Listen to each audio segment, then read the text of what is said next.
Com medo da reação deles, um jovem decide não contar a seus pais milionários que está noivo de uma jovem pobre, até que as coisas saem de seu controle. Quando ele chega na casa dos pais um dia e encontra a noiva trabalhando como empregada doméstica.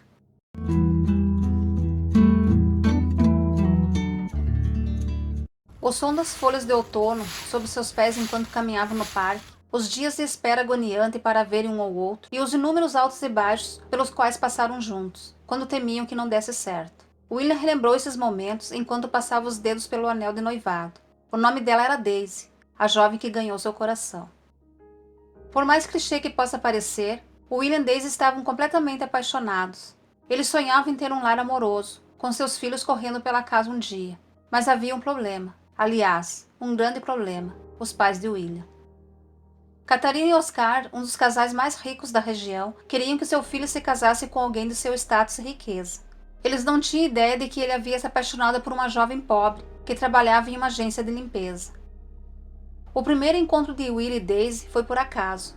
Eles se conheceram em uma mercearia. Ele tinha ficado sem manteiga de amendoim, e ela acabou pegando a última da prateleira. "Por favor, deixe para mim", ele gritou, quando ela colocou em seu carrinho. Ela se virou para ele e ficou confusa. "O quê?" "Eu não consigo tomar meu café da manhã sem isso. Eu estou atrasado para uma reunião. Eu pago a você o dobro do valor. Por ela, a manteiga de amendoim." Ela riu enquanto olhava para ele da cabeça aos pés. A visão de um homem de terno comprando pão e manteiga de amendoim era incomum. Ela lhe deu o pote e disse: "Aqui está, senhor manteiga de amendoim. Está tudo bem, não vai fazer falta para mim." Uma semana depois, eles se encontraram novamente na mercearia, e assim sua história de amor começou. Meses depois, William pediu Daisy em casamento, e eles fizeram promessas de amor eternas. Mas ele estava preocupado porque sabia que seus pais não aceitariam seu relacionamento. "Nós simplesmente não vamos contar a eles, Daisy", disse William. "Se eles descobrirem, isso vai ser um desastre." "Eles são seus pais, William", ela falou. "Você tem sorte de tê-los. É injusto que Deus tenha tirado os meus tão cedo, e minha vozinha querida também." Daisy tinha perdido o pai muito cedo em um acidente e foi criado somente pela mãe. Quando estava entrando na adolescência, perdeu a mãe para uma doença terminal. Depois do ocorrido, foi morar com sua avó materna, que ela considerava, junto com a mãe, a melhor mulher do mundo. Daisy começou a trabalhar desde cedo para ajudar a avó com as despesas, e mais tarde conseguiu um emprego em uma empresa de limpeza, e trabalhava lá desde então. Infelizmente, 2 anos atrás, quando voltou do trabalho, encontrou a avó passando mal. Ela chamou a emergência, mas eles não puderam fazer mais nada. Elsa tinha partido aos 79 anos, deixando Daisy completamente sozinha nesse mundo.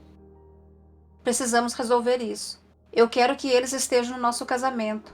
Eu não sei nada sobre seus pais, porque você nunca fala nada sobre eles." "Eu não sei, querida", ele disse frustrado. "Eu não sei o que fazer." "Nós vamos achar um jeito juntos, tudo bem?" ela disse gentilmente. "Eles vão gostar de mim, eu tenho certeza." "Eu quero acreditar nisso, Daisy, mas vamos evitar contar a eles por enquanto." O William foi inflexível sobre não contar a seus pais sobre o relacionamento, porque ele sabia que eles não ficariam felizes com isso. Acontece que, se pararmos para pensar, o William estava sendo um covarde. Ele não tinha nada a perder. Ele era independente financeiramente, morava sozinho e era bem-sucedido. Na verdade, a única coisa que faltava a ele era a coragem de simplesmente dizer a seus pais que Daisy era sua noiva, que ele amava e que, eles gostando ou não, ela era a mulher com quem iria se casar. E por falar em independente financeiramente, William cogitou a hipótese de Daisy sair do trabalho, mas ela não aceitou. A jovem tinha algumas frases com ela que sua avó vivia dizendo: "Nunca dependa de ninguém nessa vida, minha filha. Seja independente. Quem depende dos outros não se governa."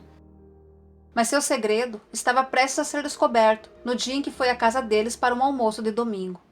Eles notaram o anel em seu dedo, mas não disseram nada. No entanto, quando William passou pelo quarto dos seus pais depois do almoço, ele ouviu sussurros e parou para ouvi-los falando algo sobre ele. "Aquilo é um anel de noivado, querido", Catarina disse a Oscar severamente. "Ele ficou noivo e nem se deu o trabalho de nos contar. Você sabe por quê? Ele conheceu alguém que não aprovamos. Tenho certeza disso. Sou a mãe dele." "Que absurdo", Oscar falou. "Ele não vai se casar com alguém assim. Ele é meu sangue, e ele sabe que uma jovem qualquer não é bem-vinda nesta casa." Depois daquele dia, William ficou feliz por não ter contado sobre Daisy para seus pais, mas ele não tinha a menor ideia do que estava se formando na mente deles.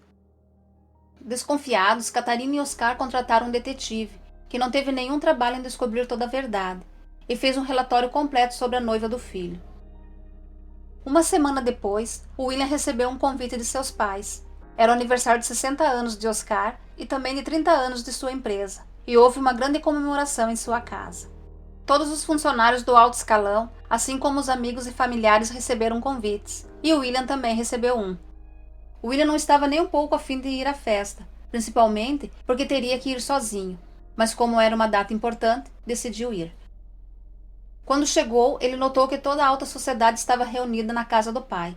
Mesmo sendo uma família milionária, William se sentia deslocado junto daquelas pessoas.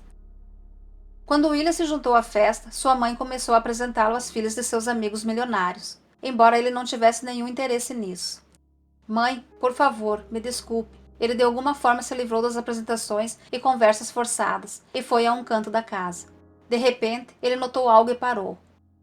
William viu a noiva de uniforme servindo os convidados. Por ser uma mulher bonita, mesmo não estando vestida para a ocasião, ela chamava a atenção. E ele não gostou de como alguns dos homens estavam olhando para ela. Daisy! Ele gritou em direção a ela e segurando seu braço. O que significa tudo isso? Por que você está aqui? William, o que você está fazendo aqui? Essa é a festa do meu pai. Esta é a casa deles. Eu não fazia ideia. Fui contratada para trabalhar aqui. William, você está bem? Antes que Daisy pudesse terminar o que estava dizendo, William começou a passar mal. Logo, ele estava no chão, e um suspiro alto ecoou pela casa. William! Seus pais vieram correndo assustados até ele. O que aconteceu com nosso filho? Meu Deus, Oscar! Catarina disse em lágrimas. Ele está tendo uma convulsão. Achei que ele estivesse bem. Ele vai ficar bem, disse Daisy ligando para a emergência. Isso não acontece há um tempo já. Vou chamar os paramédicos só por segurança. Ele vai ficar bem, não se preocupem. Como Daisy já sabia da condição do noivo, ela se informou corretamente de como deveria agir caso ele passasse por isso novamente. Daisy não saiu do lado de William até que ele estivesse bem, enquanto as outras garotas ricas ficaram enojadas de se aproximarem dele. Você estava tentando arruinar a vida da minha filha com esse seu filho louco, exclamou um dos pais. Jesus, graças a Deus minha filha não vai se casar com ele. Nesse ponto, Catarina e Oscar perderam a calma. Eles estavam prestes a dizer algumas verdades, quando Daisy interveio. Com licença, ela disse. Quem lhe deu o direito de dizer tal absurdo sobre ele? Ele não é nenhum louco. O senhor certamente é. Se não sabe o que está acontecendo, fique quieto, mantenha sua boca fechada. Isso é uma condição médica. Para uma pessoa com dinheiro, o senhor é um ignorante. Era só o que me faltava. Uma empregada vai querer me ensinar sobre uma maldita condição médica? Gritou o homem rico. Oscar, ele disse ao pai de William, você deveria contratar funcionárias melhores. Tire ela daqui. Ou talvez eu devesse encontrar melhores amigos, disse Oscar calmamente. Ela não é apenas uma funcionária. Ela é nossa nora. Ela é da minha família. E aqueles que insultam minha família não são bem-vindos aqui. Seguranças, por favor, conduzam essas pessoas para fora. Aquela noite fez os pais de William mudarem de ideia. Eles perceberam que o amor era muito mais importante do que o dinheiro e decidiram aceitar Daisy. A jovem tinha um grande coração, então decidiu perdoar os pais do noivo. Com uma condição, ela disse enquanto abraçava a Catarina. Posso te chamar de mãe? Eu perdi a minha muito cedo e adoraria considerar você como minha mãe. Por favor. Você pode e deve, querida, sussurrou Catarina. Você com certeza pode. Meu Deus, eu estava tão errada em pensar que o dinheiro definia uma pessoa. 6 meses depois, Daisy e William tiveram um casamento grandioso, e Daisy foi levada até o altar pelo seu sogro. Um ano depois disso, seus sogros receberam ótimas notícias. Catarina e Oscar ganharam 2 camisetas como presentes de Natal, que diziam, melhores avós do mundo. E Daisy e William deram as boas-vindas aos gêmeos 9 meses depois disso. Amor e cuidados constroem uma família, não dinheiro. Quando William passou mal e todos na festa ficaram parados sem fazer nada, Daisy foi rapidamente ajudá-lo, o que mostrou o quanto ela se importava com o noivo. Em vez de ir contra as escolhas dos filhos, devemos tentar respeitá-las. No final, os pais de William mudaram de ideia e abraçaram Daisy como membro da família. Uma garota comum de origem humilde que realmente amava o filho deles. O que você achou dessa história? Conta aí nos comentários. Ah, e não se esqueça de clicar no botão de gostei. Assim os nossos vídeos alcançam mais pessoas que, iguais a você, gostam dessas histórias marcantes. Até o próximo vídeo. Fique com Deus. Tchau.